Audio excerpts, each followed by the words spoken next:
So I just finished reading Me Before You by Jojo Moyes, and I have to say I saw the ending coming from the very start.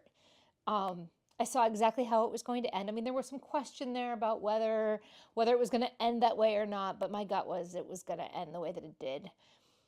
I got into it. I got into reading it because I had stumbled upon the Amelia Clark kind of previewy thing that has been running around on Facebook where they show you bits of movies.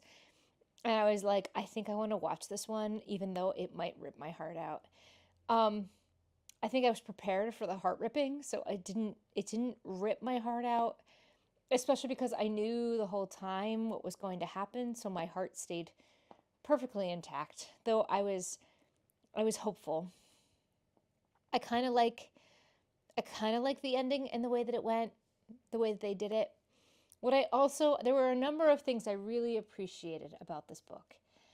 I appreciated that the main character, that she is so dynamic, that she's stuck for a reason, and we know what that reason is, and we see the reason and we understand it and we're empathetic towards it. I love that she is also somebody who, when put in positions of difficulty, rises to challenges regularly. That she's not, here, this is what makes me cry. She's not the hero. She's not the hero because she's just like ready for it and conquering. She's the reluctant hero. She's like, this is the situation I'm in and I'm going to make it as good as I can.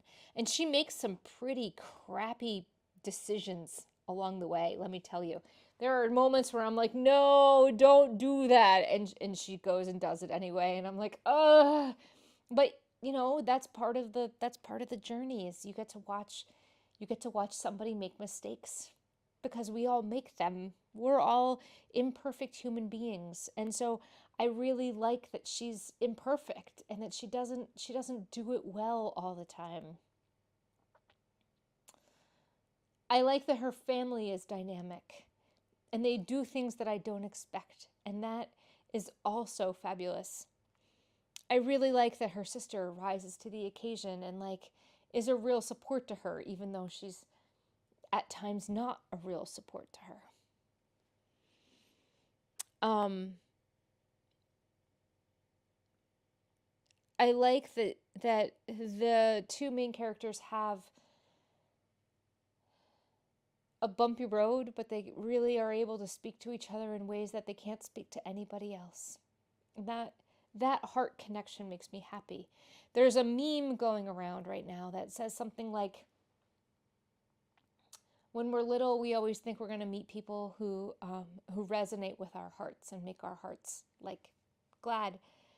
And then as we get older, we realize that possibility is a lot smaller than we thought it was when we were little. And that when you meet somebody that your heart resonates with, don't just like let that go because it's a rare thing.